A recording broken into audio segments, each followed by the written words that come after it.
find meaning in your life? Okay, finding meaning in life. We drop everything to the ground and I take space. I take space for myself and to really find a clear path and clarity within myself.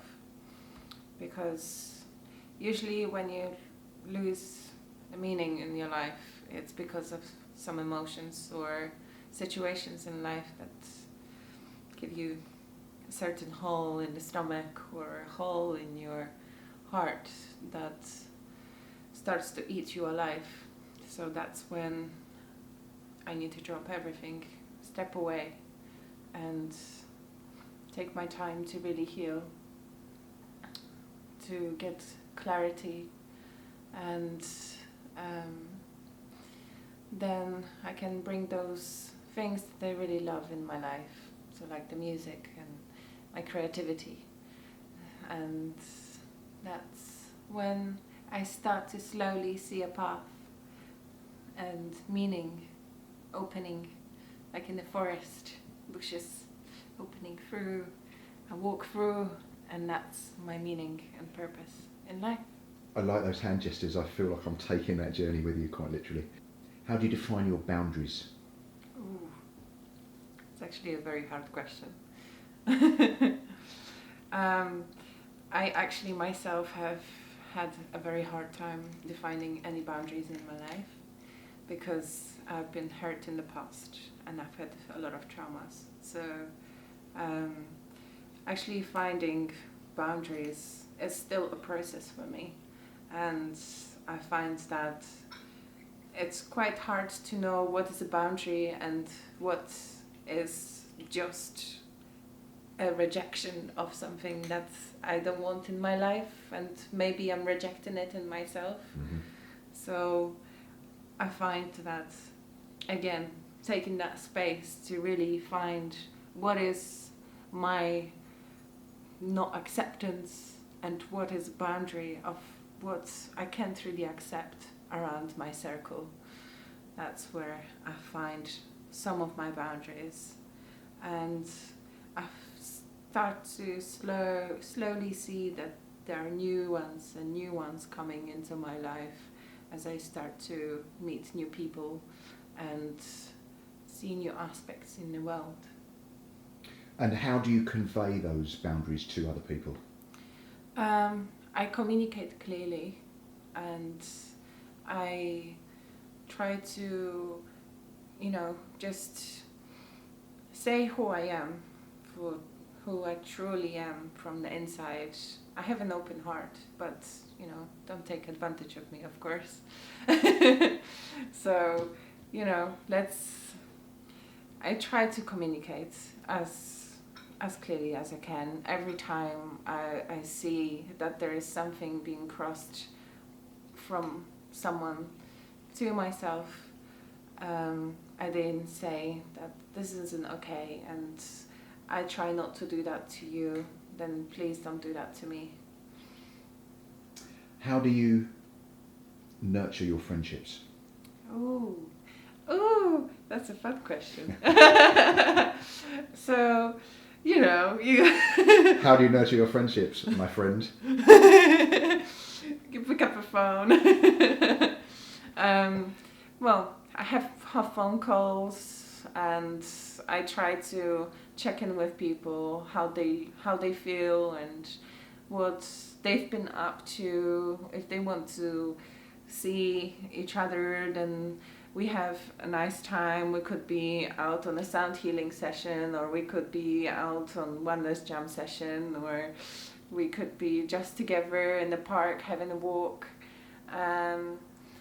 But really nurturing any kind of relationship for me is really checking in with how we feel at this moment, and if we're struggling with anything, or if anything amazing came about, I want to share this excitement with my friend, or I want to share their sadness with me also. So that's how I nurture it, really. How do you manage your self-talk?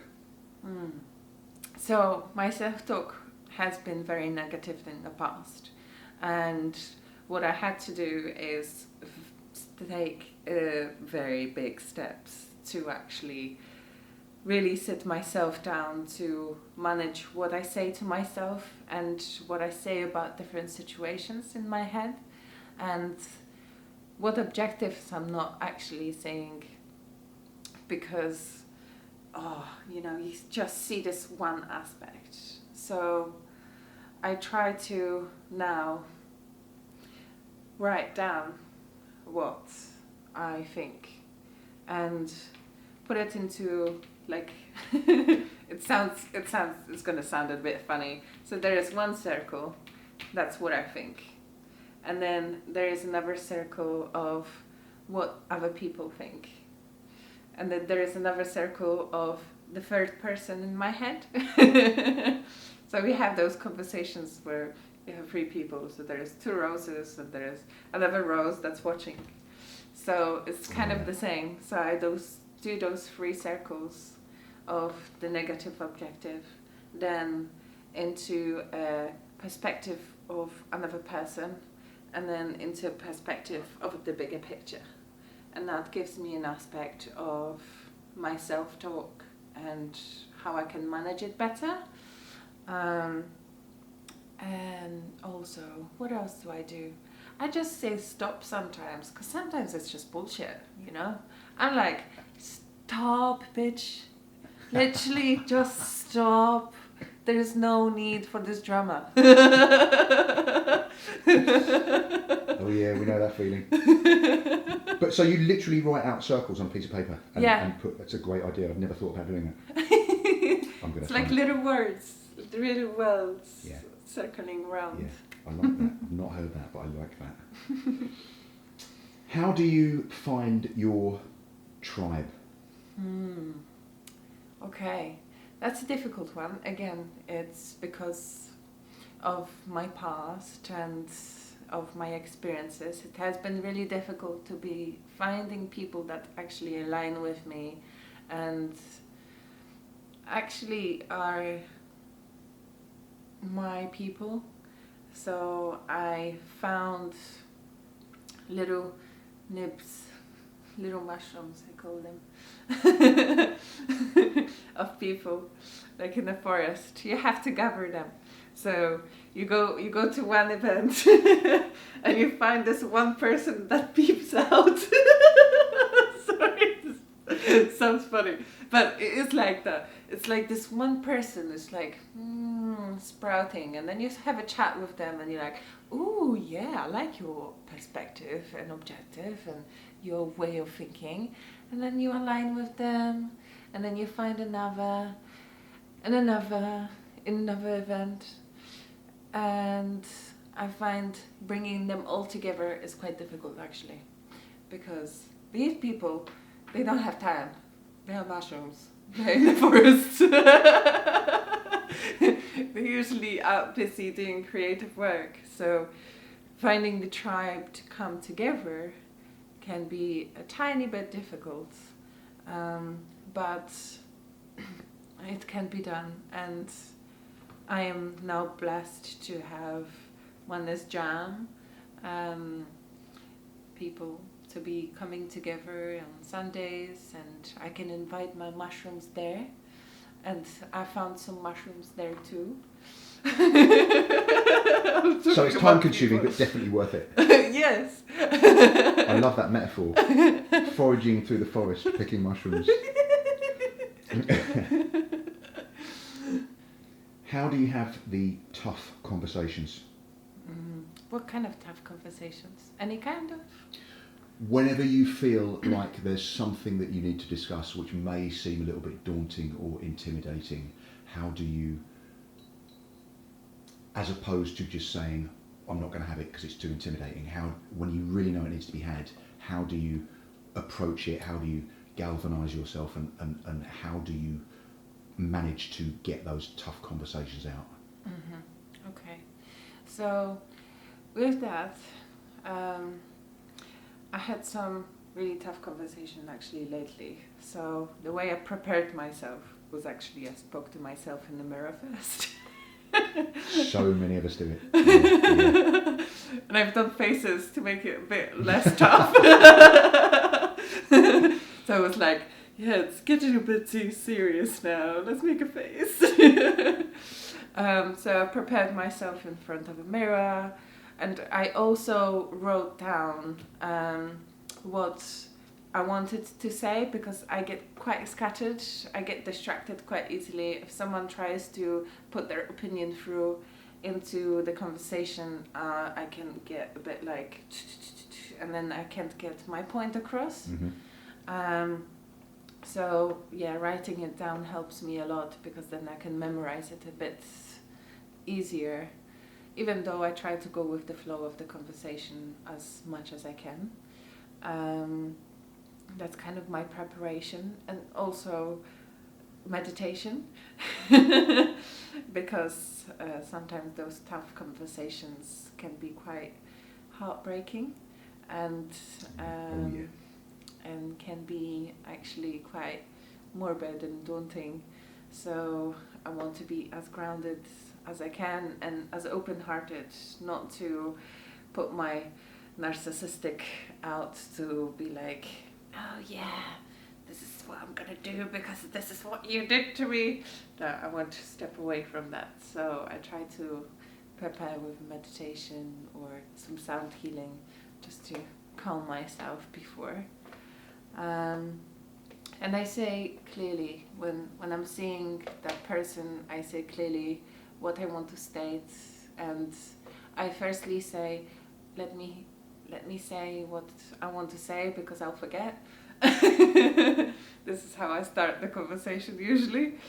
And then we can have a dialogue instead of a monologue that I start with. Yeah, I think, did I answer that question? Yeah, you did. I love the framing of a dialogue versus a monologue. Infinitely more productive. 2 more questions to go. How do you deal with loss? Oh, loss. Any kind of loss. Any kind of loss. Okay.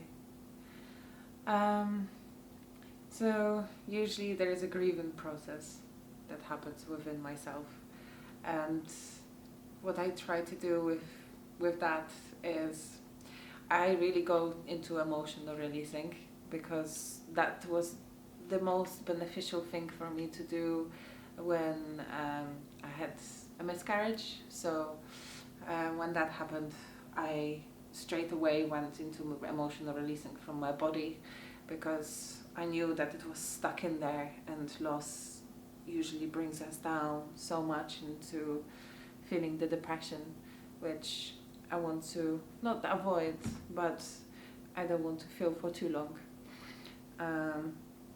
So emotional releasing is basically breathing in, and you go into a fetus position, and you start to resurface emotions, then you start to scream, and then you cry so much that it literally hurts you.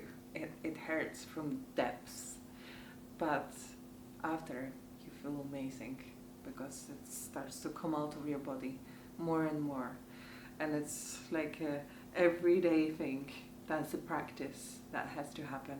And grieving is also so difficult, because it can be timed, and I found that I had this really huge grieving process, and then it kind of stopped. It was fine, and then it resurfaced again.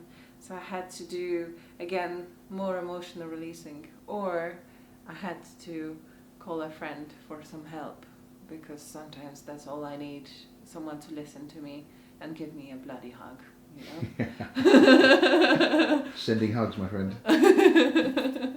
Wow, that's beautiful. Final question. Although I think I know the answer to this, if your kind of approach to rummaging through the forest is anything to go by picking mushrooms, how, Rosie, do you fall in love with life? Oh, Oh, that's a beautiful question. um, Well, you're yeah. clearly already in love with life, so Mushrooms helped. amen, sister. But also, you know what?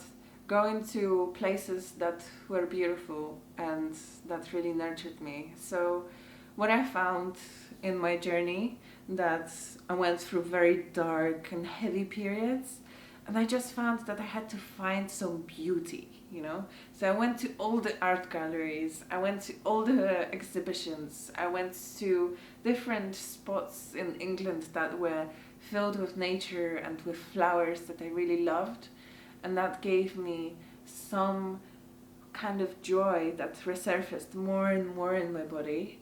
And also, you know, along that journey, I found different people that were really nurturing and just so loving, and they gave me hugs for free. They were the mushrooms. And plant medicine also helped me. I found Kambo ceremonies really beneficial for me, because the fear that I had inside of me was dispersing with each ceremony, and I literally was purging it out, like. And what else? What else do you do? I find laughter, you know? It doesn't matter what situation you're in, you can always laugh, and that will open your heart and your sense of joy each time. I have been a grateful recipient on the end of one of your enormous howling releases of laughter around the campfire on many occasions. So yeah, that's beautifully said. Rosie, thank you for sharing your life lessons. Thank you.